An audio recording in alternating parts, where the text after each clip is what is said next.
Water പട്ടിക ക്രമക്കേടിനെതിരെയുള്ള India മുന്നണിയുടെ പ്രതിഷേധം ബംഗളൂരുവിൽ തുടങ്ങി. ബംഗളൂരു ഫ്രീഡം പാർക്കിൽ രാഹുൽ ഗാന്ധിയുടെ നേതൃത്വത്തിലാണ് പ്രതിഷേധ റാലി നടക്കുന്നത്. കോൺഗ്രസ് അധ്യക്ഷൻ മല്ലികാർജുൻ ഖർഗെ, മുഖ്യമന്ത്രി സിദ്ധരാമയ്യ തുടങ്ങിയ നേതാക്കളും റാലിയിൽ പങ്കെടുക്കുന്നുണ്ട്. രാഹുലിന്റെ ആരോപണത്തിനെതിരെ ബിജെപി നേതാക്കൾ രംഗത്തെത്തിയിട്ടുണ്ട്.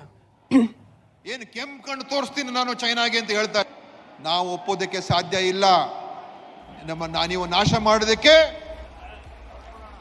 ಹೊರಗಡೆ ಸಾರ್ತಾನೆ ಅಲ್ಲಿ ಬರಬೇಕಾದ್ರೆ ವೇದಿಕೆ ಬಲಭಾಗದಲ್ಲಿ ಇರತಕ್ಕಂತ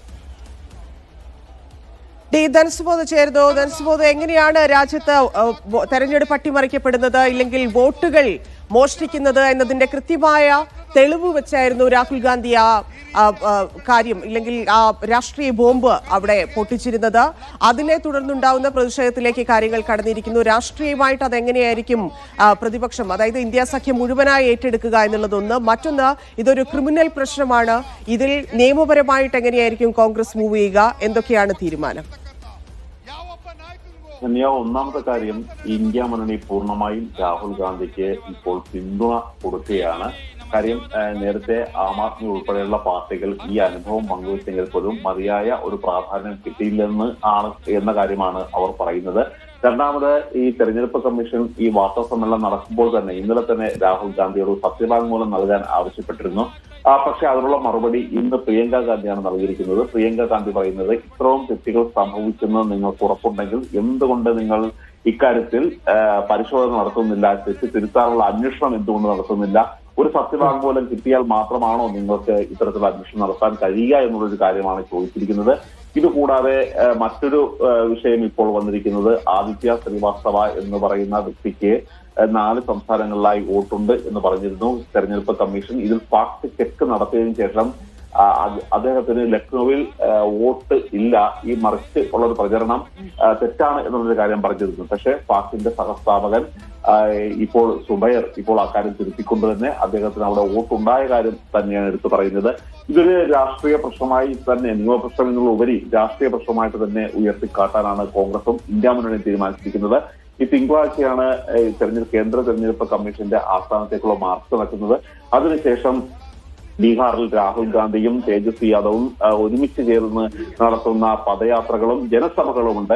അവിടെ കൂടുതൽ വിശദീകരിച്ച് തന്നെ ഇക്കാര്യങ്ങൾ തുറന്നു കാട്ടി ബീഹാർ നിയമസഭാ തെരഞ്ഞെടുപ്പ് അടുത്തു നിൽക്കുമ്പോൾ ഇക്കാര്യങ്ങൾ ഇവർ നടത്തുന്ന അട്ടിമറികൾ എങ്ങനെയാണ് BJP നടത്താൻ പോകുന്നത് എന്ന കാര്യം ജനങ്ങളോട് തന്നെ നേരത്തെ വിശദീകരിക്കും എന്ന കാര്യമാണ് കോൺഗ്രസ് അറിയിക്കുന്നത്. ശരി, ധനസുബോധ് മഹേഷ് പോലൂർ ചേരുന്നു. മഹേഷ്, അവിടെ പ്രതിഷേധം ആരംഭിച്ചു കഴിഞ്ഞിരിക്കുന്നു. തൊട്ടടുത്ത് തന്നെയാണ് തെരഞ്ഞെടുപ്പ് കമ്മീഷന്റെ ഓഫീസുള്ളത്. വലിയ പ്രതിഷേധമാണ്. എത്രത്തോളം ആളുകൾ എത്തിയിട്ടുണ്ട്? ആരൊക്കെയാണ് പ്രധാനമായിട്ട് വേദിയിലുള്ളത്? തന്നെ രാഹുൽ ഗാന്ധി അല്പസമയം മുൻപ് വേദിയിലേക്ക് എത്തിയിട്ടുണ്ട്. ഇപ്പോൾ DK ശിവകുമാർ, കർണാടക ഉപമുഖ്യമന്ത്രി, സംസാരിച്ചു കൊണ്ടിരിക്കുകയാണ്. 1 ലക്ഷം ആളുകളാണ് ഇപ്പോൾ ഈ പ്രതിഷേധ റാലിയിൽ പങ്കെടുത്തുകൊണ്ടിരിക്കുന്നത്. ഫ്രീഡം പാർക്കാണ് ബംഗളൂരു നഗരത്തിൽ ഹൃദയമധ്യത്തിലുള്ള ഫ്രീഡം പാർക്ക്. ഈ ഫ്രീഡം പാർക്കിന്റെ പ്രത്യേകത എന്ന് പറയുന്നത്, കോൺഗ്രസ് ഇത്തരത്തിൽ വോട്ട് മോഷണത്തിൽ രാഹുൽ ഗാന്ധി ഒരു ആരോപണം ഉന്നയിച്ചിരിക്കുന്ന ബംഗളൂരു സെൻട്രൽ ലോക്സഭാ മണ്ഡലത്തിൽ പെടുന്ന സ്ഥലമാണ്. അതുകൊണ്ട് തന്നെയാണ് ഫ്രീഡം പാർക്ക് തെരഞ്ഞെടുത്തിരിക്കുന്നത്. ഈ ഫ്രീഡം പാർക്കിന് തൊട്ട് സമീപമാണ് മുഖ്യ തെരഞ്ഞെടുപ്പ് കമ്മീഷണറുടെ ഓഫീസ് ഉള്ളത്. നമ്മൾ ആകാംക്ഷയോടെ കാത്തിരിക്കുന്ന കാര്യങ്ങൾ, ഒന്ന് രാഹുൽ ഗാന്ധിയുടെ പ്രസംഗമാണ്. ആ പ്രസംഗത്തിൽ ഇന്നലെ അദ്ദേഹം വാർത്താ സമ്മേളനത്തിൽ പുറത്തുവിട്ട തെളിവുകൾക്കപ്പുറത്തേക്ക് പുതിയ തെളിവുകൾ രാഹുൽ ജനങ്ങൾക്ക് മുൻപിലേക്ക് വെക്കുമോ എന്നുള്ളതാണ്. അതോടൊപ്പം തന്നെയാണ് ഇന്നലെ കർണാടകയിലെ മുഖ്യ തെരഞ്ഞെടുപ്പ് കമ്മീഷണർ ഇന്നലെ രാഹുൽ ഗാന്ധിക്ക് ഒരു നോട്ടീസ് അയച്ചിരുന്നു. രേഖാമൂലം ഒരു സത്യവാങ്മൂലം നൽകാനുള്ള ഒരു നോട്ടീസ് നൽകിയിരുന്നു. ആ നോട്ടീസിന് രാഹുൽ ഗാന്ധി തെരഞ്ഞെടുപ്പ് കമ്മീഷൻ ഓഫീസിൽ തന്നെ നേരിട്ടെത്തി ആ നോട്ടീസിലുള്ള മറുപടിയും ഒപ്പം തെളിവുകളും ഹാജരാക്കുമോ എന്നുള്ളതാണ്. ഈ 2 കാര്യങ്ങളാണ് കർണാടക രാഷ്ട്രീയം അല്ലെങ്കിൽ ഇന്ത്യയിലെ മൊത്തം പ്രതിപക്ഷ കക്ഷികൾ ഉറ്റുനോക്കുന്നത്. രാഹുൽ ഗാന്ധി അല്പസമയത്തിനകം തന്നെ സംസാരിച്ചു തുടങ്ങും. നേരത്തെ അദ്ദേഹത്തെ മുഖ്യമന്ത്രി സിദ്ധരാമയ്യയും ഒപ്പം മല്ലികാർജുൻ ഖാർഗെയും അടക്കമുള്ള നേതാക്കൾ അദ്ദേഹത്തെ സ്വീകരിച്ച് അദ്ദേഹം ഇപ്പോൾ ഫ്രീഡം പാർക്കിൽ ജനങ്ങളെ അഭിസംബോധന ചെയ്യും. അല്പസമയത്തിനകം അദ്ദേഹത്തിന്റെ പ്രസംഗം ആരംഭിക്കും. കോൺഗ്രസ് മുന്നോട്ട് വെക്കുന്ന പ്രധാനപ്പെട്ട ആരോപണങ്ങൾ, പ്രത്യേകിച്ച് രാഹുൽ ഗാന്ധി മുന്നോട്ട് വെക്കുന്ന പ്രധാനപ്പെട്ട ആരോപണങ്ങളിൽ ഒന്ന്, അവരുടെ ഈ പറയുന്ന വോട്ട് മോഷണം എന്ന തെളിവ് നിരത്തിയത് കർണാടകയിലെ ബംഗളൂരു സെൻട്രൽ ലോക്സഭാ മണ്ഡലത്തിലെ കഴിഞ്ഞ തവണത്തെ തെരഞ്ഞെടുപ്പിന്റെ ഫലം, അതിലുണ്ടായ അട്ടിമറി എന്ന് സംശയിക്കാവുന്ന തരത്തിലുള്ള കണക്കുകൾ നിരത്തിയാണ്. അതിൽ തന്നെ 8 നിയമസഭാ മണ്ഡലങ്ങൾ ചേർന്നാണ് ബംഗളൂരു സെൻട്രൽ ലോക്സഭാ മണ്ഡലം. അതിൽ 4ഇടത്ത് കോൺഗ്രസ് വ്യക്തമായ ലീഡ് നേടി, ഏതാണ്ട് ഒരു 82,000 വോട്ടിന്റെ ലീഡിൽ നിൽക്കുമ്പോൾ മഹാദേവപുരയിലെ വോട്ട് എണ്ണിയപ്പോൾ അവിടെ ഏതാണ്ട് 1,10,000 വോട്ടിന്റെ ലീഡ് BJPക്ക് അപ്രതീക്ഷിതമായി വരുന്നു. അങ്ങനെ BJP 32,000 വോട്ടിന് ജയിക്കുന്നു. ആ ഒരു മണ്ഡലം മാത്രമാണ് കോൺസെൻട്രേറ്റ് ചെയ്ത് മാത്രമാണ് അവിടെ ഒരു അന്വേഷണം കോൺഗ്രസിന്റെ ടീം നടത്തിയത്, രാഹുലിന്റെ ടീം നടത്തിയത്. അതിന്റെ വിവരങ്ങളാണ് ഇന്നലെ കൂടുതലായി തന്നെ പുറത്തു വന്നത്. അപ്പോൾ രാഹുൽ ഗാന്ധി സംസാരിക്കുന്നു. खारगे जी,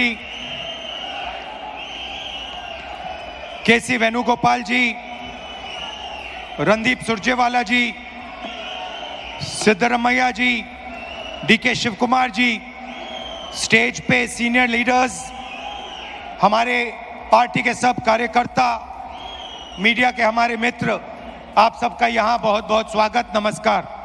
ವೇದಿಕೆ ಮೇಲೆ ಆಸೀನರಾಗಿರ್ತಕ್ಕಂಥ ಎಲ್ಲ ಗಣ್ಯಾತಿ ಗಣ್ಯರೇ, ಮುಖಂಡರುಗಳೇ, ಹಿರಿಯರೇ, ಕರ್ನಾಟಕ ರಾಜ್ಯದ ಮೂಲೆ ಮೂಲೆಗಳಿಂದ ಬಂದಿರತಕ್ಕಂಥ ಪಕ್ಷದ ಎಲ್ಲ ಕಾರ್ಯಕರ್ತರೇ, ಮಾಧ್ಯಮ ಮಿತ್ರರೇ, ತಮ್ಮೆಲ್ಲರಿಗೂ ಕೂಡ ಈ ಕಾರ್ಯಕ್ರಮಕ್ಕೆ ಮನಸ್ಪೂರ್ವಕವಾದಂಥ ಸ್ವಾಗತ ಕೋರ್ತಾ ಇದ್ದೀನಿ. पिछले चुनाव में हमने कॉन्स्टिट्यूशन की रक्षा की, संविधान की रक्षा की थी. ಕಳೆದ ಚುನಾವಣೆಯಲ್ಲಿ ನಾವು ಸಂವಿಧಾನದ ರಕ್ಷಣೆಯನ್ನ ಮಾಡಿದೀವಿ, ಸಂವಿಧಾನನ ಉಳಿಸಂತ ಕೆಲಸನ ಮಾಡಿದ್ದೇವೆ. ये जो किताब है इसमें भारत की हजारों साल की विचारधारा है.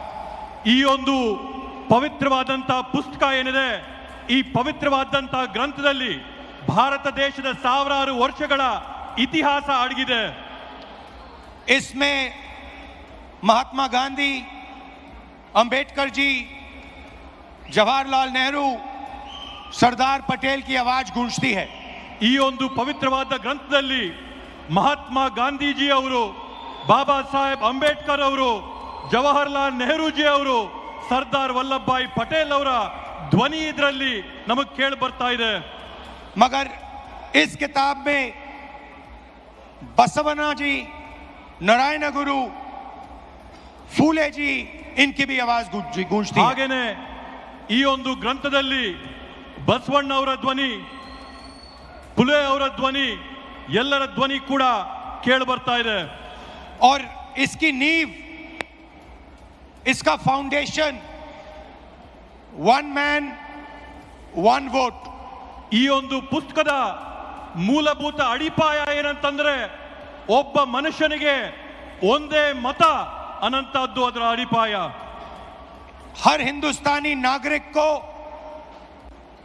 यह संविधान एक वोट का अधिकार देता है. ಪ್ರತಿಯೊಬ್ಬ ಭಾರತೀಯ ಪ್ರಜೆಗೂ ಕೂಡ ಈ ಸಂವಿಧಾನ ಪುಸ್ತಕದ ಮುಖಾಂತರವಾಗಿ ಒಂದೇ ಒಂದು ಮತದ ಹಕ್ಕು ಎಲ್ಲರಿಗೂ ಕೂಡ ಕೊಡುವಂತದ್ದು.